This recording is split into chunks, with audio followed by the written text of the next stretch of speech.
Tak, fahamlah di sini. Siapa yang marah, berwuduklah. Adakah ambil wuduk pun dia menang? Tak. Apa tujuan kita ambil wuduk? Pertama, solat. Lepas ambil wuduk, solat tenang. Sebab tu ketenangan datang dengan solat. Apa dia tujuan kita ambil wuduk? Sebab nak pegang Quran. Ambil wuduk, baca Quran. Hilanglah marah. Bukan semata-mata pergi ambil wuduk. Sebab tu banyak orang ambil wuduk marah juga. Tak, pergi sembahyang. Mana ada orang sembahyang marah? Allah. Mana ada orang? Gila ke apa dia ni? Sembahyang tu kan tertib. Mana ada orang sembahyang menjerit Alhamdulillah Rabbil Alamin, Alhamdulillah. Datang untuk siap masjid, diangkat untuk imam tu letak di luar.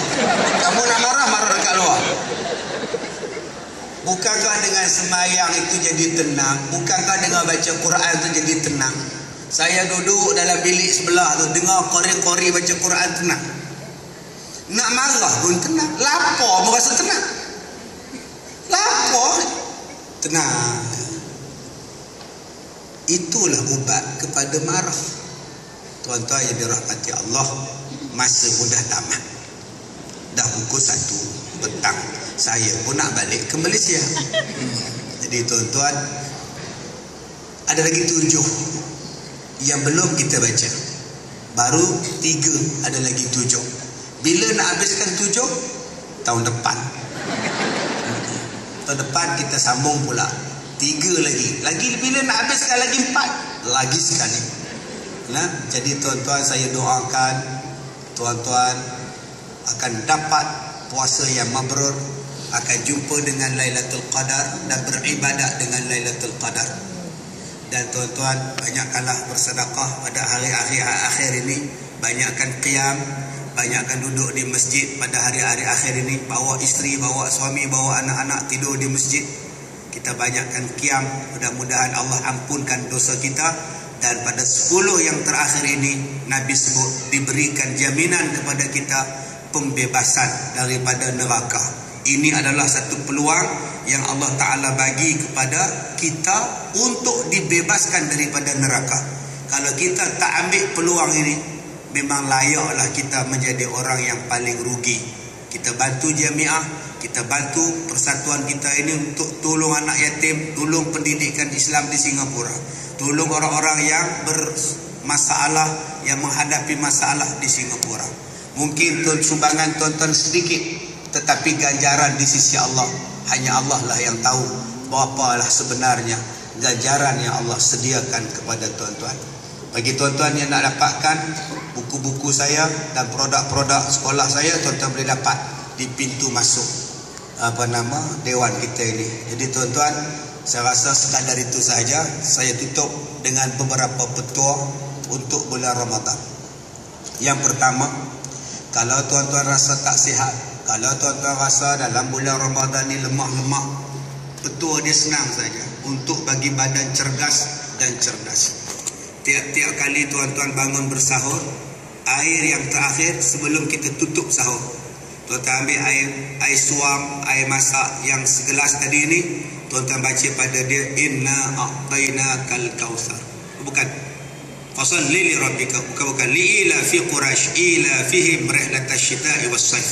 Tuan-tuan baca surah Quraisy, baca surah Quraisy sampai habis, kemudian tuan-tuan ambil air minum. Itu petua yang saya amalkan. Sebab tu saya bercakap 2-3 jam pun tak apa dalam bulan Ramadan. Siang hari saya bercakap 3 jam, 5 jam saya berceramah. Setitik air pun dia rantak jambu saya. Macam hari ni lah, setitik air pun dia rantak bagi. Tapi kita tak rasa dahaga, kita tak rasa penat. Tuan-tuan cuba amalkan selalu li'ila fi Quraisy ila fihim rihlatash shita'i was saif. Baca pada air segelas sebelum tuan-tuan sudah bersahur atau siap bersahur. Cuba buat. Jangan buat lepas subuh, nanti batal puasa. Jangan buat selepas sembahyang zuhur pula ambil segelas li'ila fi Quraisy. Jangan tuan-tuan. Tu nama dia sia-sia puasa dia tuan-tuan. Ya, saya dah buatkan air penawar tu. Tuan-tuan ambil air ni pun cukup. baca pada dia li'ila fi Quraisy, insya-Allah badan tuan-tuan jadi sihat. Dan yang kedua, amalkan sunnah Rasulullah di dalam pemakanan kita. Ya, dalam pemakanan kita. Buka puasalah cara Rasulullah. Ya, Rasulullah kan dia tak pernah miss kepada kita buka puasa dengan kurma. Makanlah kurma. Kurma jenis apa ustaz? Pulanglah pada tuan-tuan. Ajwa ke, Maryam ke, Mabrum ke, janji dia adalah kurma. Lantak ada tuan-tuan lah.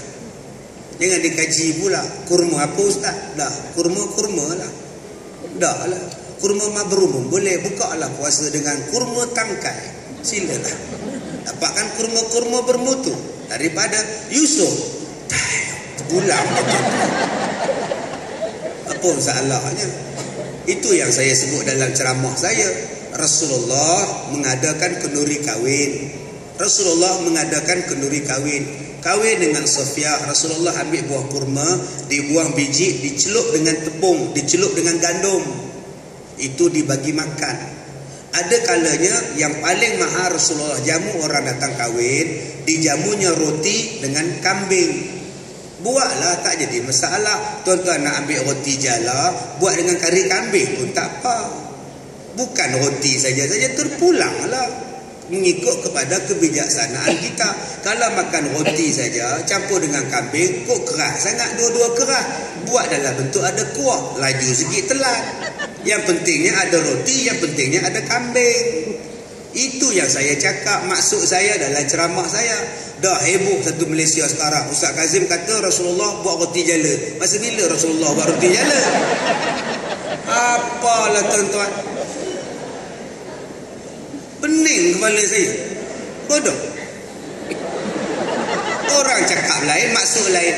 Saya kata amalkanlah sunnah Rasulullah. Sunnah Rasulullah bukan makan roti itu. Sunnah Rasulullah ialah berpada-pada di dalam menjalankan kenduri kahwin. Itulah sunnahnya.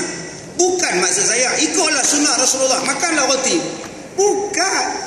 Terpulanglah pada tuan-tuan, kita ada kurma. Nabi tak sebut pun kurma apa. Saya boleh cakap tuan-tuan, makanlah kurma Mabrum. Nabi Muhammad buka puasa dengan kurma Mabrum. Sebab Nabi tak sebut kurma apa. Terpulanglah janji kurma. Allah, tu pun nak jadi isu tuan-tuan. Itulah nasib ustaz paling popular. Sebab minggu lepas Haram Metro kata Ustaz Kazim ustaz paling popular di Malaysia. Bila dah popular tuan-tuan, apa benda yang saya cakap semua orang nak tik.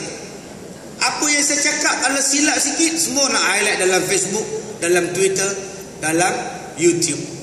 Tak ada siapa yang call saya. Yang telefon saya baru seorang wartawan telefon saya masa saya nak naik flight semalam di Ipoh. Dia telefon saya, apa cerita ni ustaz? Saya kata dengar betul-betul apa saya cakap. Dengar betul-betul. Rasulullah jamu roti dengan kambing. Roti apa? Roti bom. Roti tempayan. Roti Arab. Saya tahu roti apa? Roti lah. Jadi kalau saya buat roti jala, roti juga tu.